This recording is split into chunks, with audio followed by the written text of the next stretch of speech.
சங்க காலம். புதிதாக திருமணமான ஒரு குடும்பத் தலைவர் பணி நிமித்தமாக நீண்ட பயணம் மேற்கொண்டார். தலைவி தலைவனை பிரிந்திருந்தாள். கோடை காலம் கடந்தது. மழைக்காலமும் மறைந்தது. குளிர்காலமும் கரைந்தது. தலைவன் எப்போது திரும்பி வருவான் என்று தெரியவில்லை. தலைவிக்கு தலைவனை காண முடியாத ஏக்கம், பிரிவின் துயரம். அந்த வருத்தம் மிகுந்து கொண்டே போக தலைவியின் உடல் மெலிந்தது. பசி மறந்தது. என் நேரமும் தலைவனின் நினைப்புடனேயே இருந்ததால் பசலை நோய் தாக்க தலைவி துவண்டு போனாள். தலைவியின் உடல் பீர்க்கம்பூவின் நிறத்திற்கு மாறியது. மாறி பீரத்து அலர் வண்ணம் மடவாள் கொள்ள என்று சிலப்பதிகாரமும், மாமை அரினுன் பசலை பாய் பீரத்து என்று அகநானூறும் தலைவனின் பிரிவால் வாடும் தலைவியின் உடல் பசலை நோயால் பீர்க்கம்பூ நிறத்தில் மாறிப்போனது என்று சொல்கின்றன. இதிலிருந்து சங்க காலத்திலேயே பீர்க்கங்காய் தமிழர்களின் வாழ்வோடு கலந்திருந்தது என்பது நமக்கு தெரிகிறது.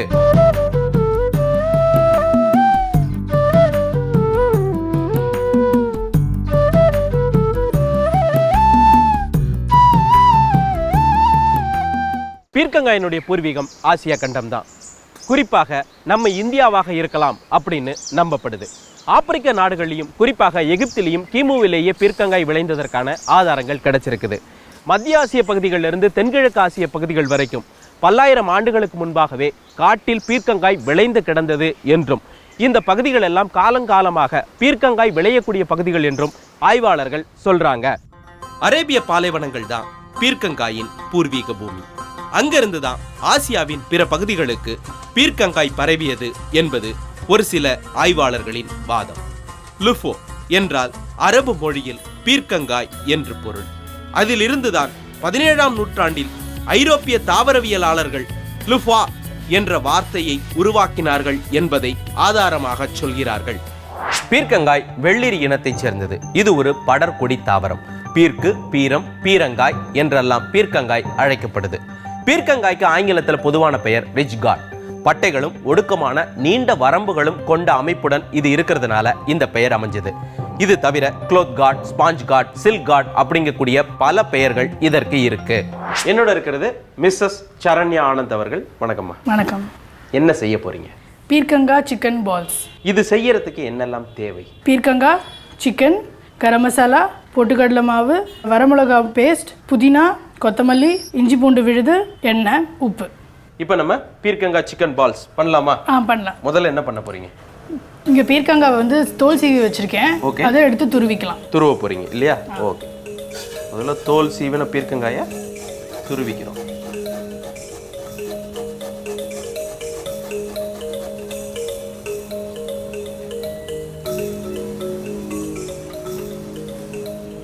இப்போ நம்ம பீர்க்கங்காயை நல்லா துருவி வச்சிட்டோம் இல்லையா? இது ஒரு கப் அளவுக்கு இருக்கும். ஆமாம். ஓகே. இதுக்கு 1 கப் சிக்கன் நம்ம சேர்க்க போறோம் இல்லையா? நல்ல கொத்துன சிக்கன். ஆமாம். Garam masala 1 spoon. Okay. Red chilli paste காரத்துக்கு ஏற்ற மாதிரி 1.5 டீஸ்பூன் ஆட் பண்ணுறேன். ஓகே. இஞ்சி பூண்டு பேஸ்ட் 1 ஸ்பூன். ஓகே. சாப் பண்ண கொத்தமல்லி, ஓகே. சாப் பண்ண புதினா, சால்ட். தேவையான அளவுக்கு சால்ட் நம்ம உப்பு சேர்த்துக்கிறோம். இது தண்ணி சேர்த்து பிசைய போறோமா? இல்லை, அப்படியே தான் பேச. அப்படியே தான் பிசைய போறீங்க. பிசையலாம் நம்ம.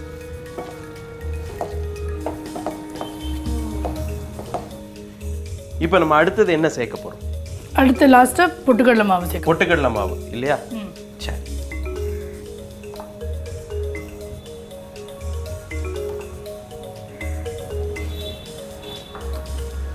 இது வந்து நம்ம அந்த உருண்டை வர்றதுக்கு என்ன அளவு வேணுமோ அந்த அளவுக்கு நம்ம சேர்த்துக்கலாம் இல்லையா? லுஃபா அக்டாங்குலா என்ற தாவரவியல் பெயர் கொண்ட பீர்க்கங்காய் தான் இந்தியாவில் பயன்படுத்தக்கூடியது. லுஃபா எர்ஜித்திகா என்ற வகை பீர்க்கங்காய் ஆப்பிரிக்க கண்டத்தில் விளைவது. இதற்கு எகிப்து வெள்ளரிக்காய் என்ற பெயரும் உண்டு. ஜோஹன் வெஸ்லிங்ஸ் என்ற ஜெர்மனியைச் சேர்ந்த தாவரவியலாளர் தான் கிபி 1638 இதுக்கு எகிப்து வெள்ளரிக்காய் அப்படின்னு பெயர் வச்சாரு. பீர்க்கங்காயில 3வது முக்கிய வகை காட்டு பீர்க்கங்காய். அதனுடைய தாவரவியல் பெயர் லுஃபா ஒபர்குலேட்டா.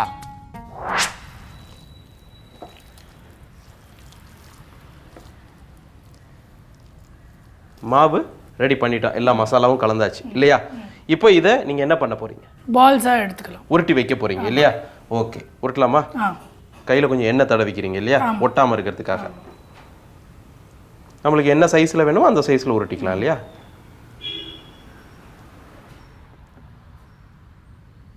பீர்க்கங்காய் சிக்கன் பால்ஸ் பண்றதுக்கு நம்ம மாவை சின்ன சின்னதா உருட்டி ரெடி பண்ணி வச்சுட்டோம். இப்போ அடுத்தது எண்ணெயை சூடு பண்ணி ஃப்ரை பண்ண வேண்டியது, அவ்வளவுதான்.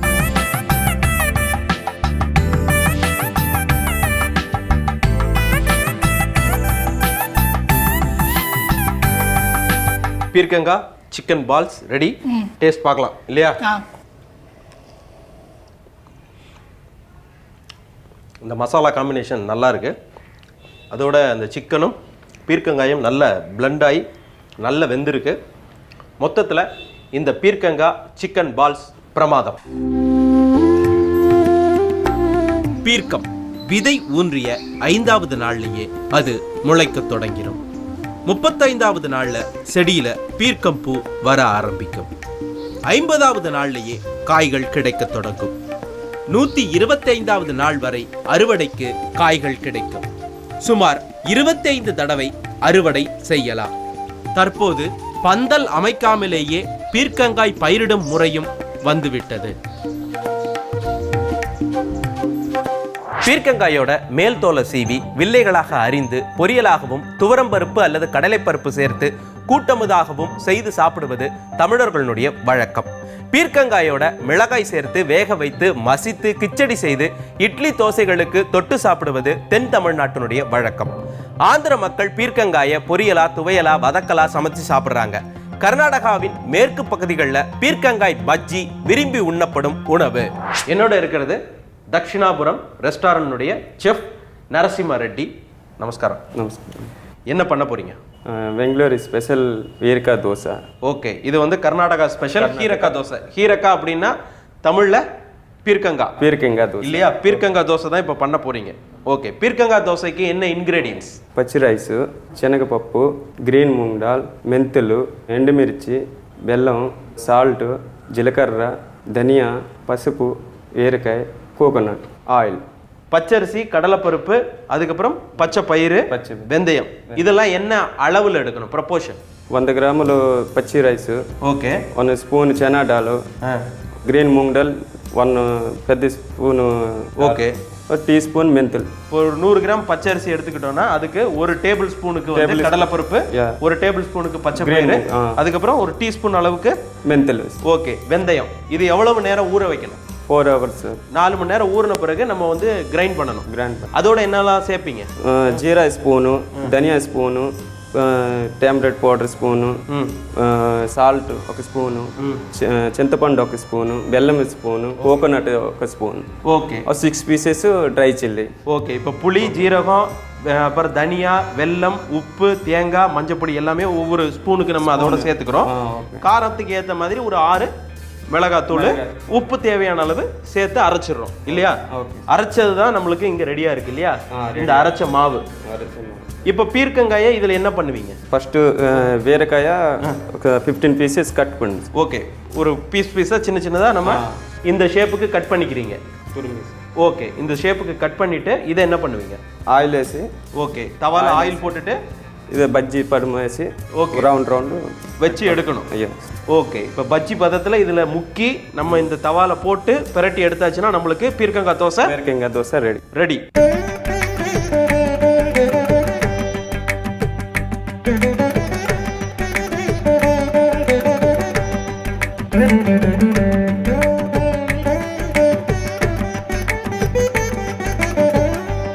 இப்போ எவ்வளவு நேரம் இது வந்து குக் ஆகணும்? 2 minutes. 2 to 3 minutes. பீர்க்கங்காய் பற்றிய முதல் வரலாற்று குறிப்பு சாணக்கியர் இயற்றிய அர்த்த சாஸ்திரத்துல இருக்குது. அதுல பீர்க்கங்காய் கௌஷாடகி என்ற சமஸ்கிருத வார்த்தையால குறிப்பிடப்பட்டிருக்கு. சீனர்களுக்கு மத்தியிலும் பீர்க்கங்காய் பல நூற்றாண்டுகளாக புழக்கத்துல இருக்குது. இது அவங்க பொக்ரா அப்படின்னு அழைக்கிறாங்க. தமிழ் இலக்கியங்கள் பலதிலையும் சங்க இலக்கிய பாடல்கள்லையும் பீர்க்கங்காய் பற்றி பல இடங்கள்ல குறிப்பிடப்பட்டிருக்கு. குறிஞ்சிப்பாட்டுல கபிலர் நம்ம மண்ணில் புழக்கத்தில் இருந்த 99 வகையான மலர்களை பத்தி குறிப்பிட்டிருக்காரு. அதுல ஒரு மலர் பீரம் என்ற பீர்க்கம்பூ.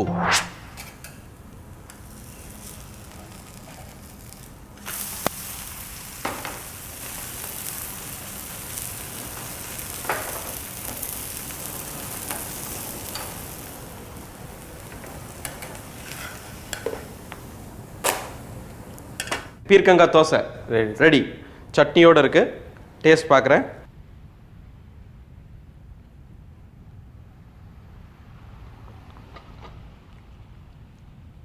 பீர்க்கங்காய் தோசை தூள். முத்துன பீர்க்கங்காயை அப்படியே இயற்கையாக காய விட்டுட்டா உள்ளே இருக்கக்கூடிய பகுதிகள் நாறு நாராக ஒரு கூடு போல மாறிடும்.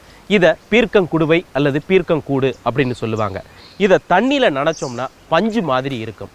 உடல் தேய்த்து குளிப்பதற்காக நம்ம மக்கள் காலம் காலமாக பயன்படுத்தக்கூடியது இந்த பீர்க்கங்குடுவை. நாட்டு மருந்து கடைகளிலும் இந்த பீர்க்கங்குடுவையானது கிடைக்கும். இது மிகச்சிறந்த கிருமி நாசினி, தோல் வியாதிகளை குணப்படுத்தக்கூடியது. இந்த வழக்கமானது இந்தியா மட்டுமல்லாமல் ஆசிய நாடுகள்லையும் மேற்கத்திய நாடுகள்லையும் காலம் காலமாகவே இருக்கு. பீர்க்கங்காய் கொடுக்கக்கூடிய நன்மைகள் ஏராளம். முற்றிய பீர்க்கங்காய் சாப்பிட்றதுக்கு உகந்தது. பீர்க்கங்காய் முற்ற மருத்துவ குணங்கள் நிரம்பிய டானிக்கா சத்துணவு பொருளாக மாறும். 100 கிராம் பீர்க்கங்காயில் வெறும் 18 கலோரி தான் நமக்கு கிடைக்கும். ஆனால் கால்சியம், பாஸ்பரஸ், இரும்பு சத்து, நார்ச்சத்து, மாவு பொருட்கள், vitamin A, vitamin B, vitamin C, தாது உப்புக்கள்னு பல நன்மைகள் நிறைந்தது இந்த பீர்க்கங்காய். நீரிழிவு நோயாளிகள் பாகற்காய்க்கு மாற்றாக இந்த பீர்க்கங்காயை சாப்பிடலாம். எடையை குறைக்க விரும்புகிறவங்க பீர்க்கங்காயை தொடர்ந்து சாப்பிடலாம். என்னோட இருக்கிறது மிஸ்ஸஸ் உமா மகேஸ்வரி அவர்கள். வணக்கம்மா. வணக்கங்க. என்ன செய்ய போறீங்க? பீர்க்கங்காய் கருவேப்பிலை கூட்டு. இது செய்யறதுக்கு தேவையான பொருட்கள் என்னெல்லாமா? பீர்க்கங்காய் ஊற வைத்த வேர்க்கடலை. இது எவ்வளவு நேரம் ஊற வச்சு? 4 மணி நேரம் ஊற வைக்கணும். 4 மணி நேரம் ஊற வைக்கணும் இல்லையா? ஆமாம். மஞ்சப்பொடி, உப்பு, மிளகாப்பொடி, பெருங்காயம், ஜீரகம், உளுத்தம்பருப்பு, கடுகு, மிளகாய், தக்காளி, வெங்காயம், கொத்தமல்லி, எண்ணெய், கருவேப்பிலை விழுது, நறுக்கிய கருவேப்பிலை, இடித்த பூண்டு. இப்போ முதல்ல என்ன பண்ணுவீங்க? முதல்ல வேர்க்கடலையை வேக வச்சுக்கணும்.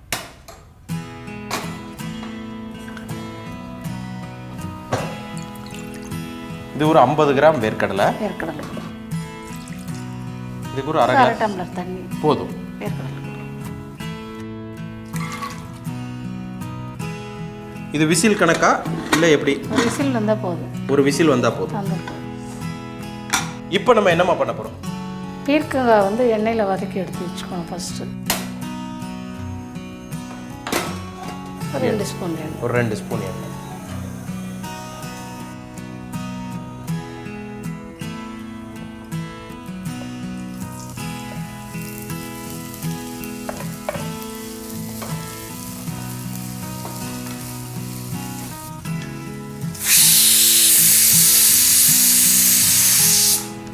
உங்களுக்கு விசில் வந்துருச்சு. வந்துருச்சு. அடுப்பு ஆஃப் பண்ணி.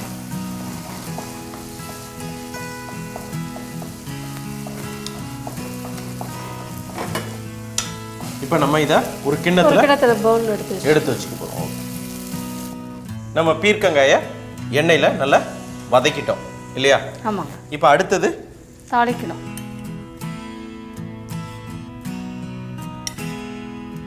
இப்போ முதல்ல என்ன போட போறோம்? காஞ்ச மிளகாய் போட போறோம். காஞ்ச மிளகாய் காரத்துக்கு தகுந்த மாதிரி போட்டுக்கலாம். கடுகு. அடுத்தது கடுகு, உளுத்தம்பருப்பு,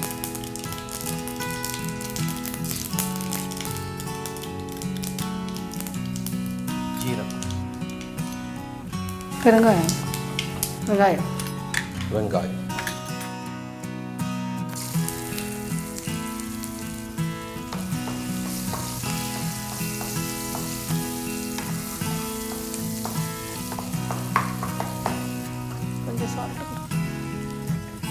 கொஞ்சமா வெங்காயம் சீக்கிரம் வதங்கிறது. தக்காளி, தக்காளி, தக்காளி,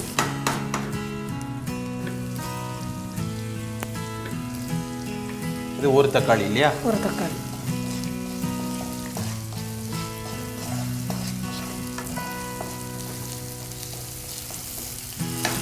கருவேப்பிலையும் பூண்டு. பூண்டு இது லேசாக இடித்து வச்சுருக்கீங்க இல்லையா? 4 பல்லு பூண்டு. 4 பல்லு அதை போடுறோம். கொஞ்சம் கருவேப்பிலை.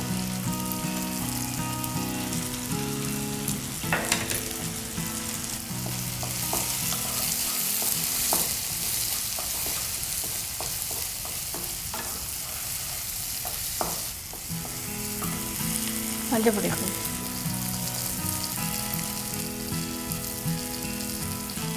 மிளகாய்த்தூள். ஓகே. எனக்கு மிளகா வத்தலும் போட்டிருக்கோம். அதெல்லாம் மிளகா பொடி கொஞ்சமாக போட்டு.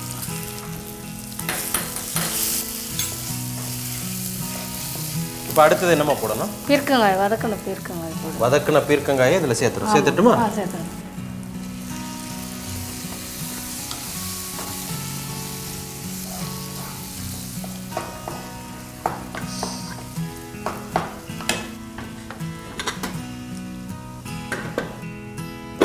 நம்மளுக்கு நல்லா வெந்து ரெடியாக இருக்கு.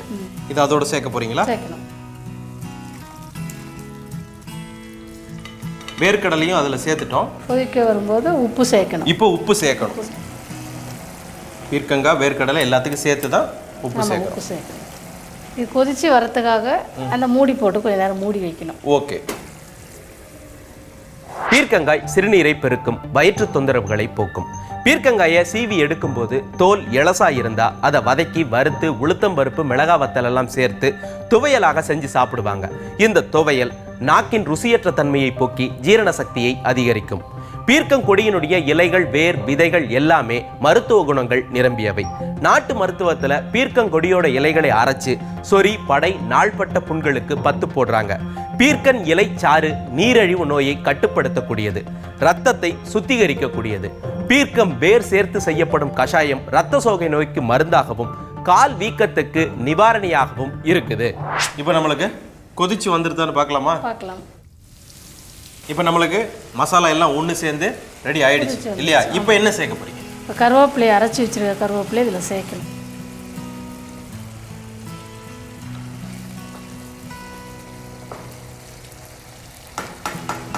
அடுப்பை நிறுத்திடலாமா? இப்போ நிறுத்திட்டு கொத்தமல்லி போட்டு இது பீர்க்கங்காய் கருவேப்பிலை கூட்டு ரெடியாக இருக்கு. டேஸ்ட் பார்க்குறேன்.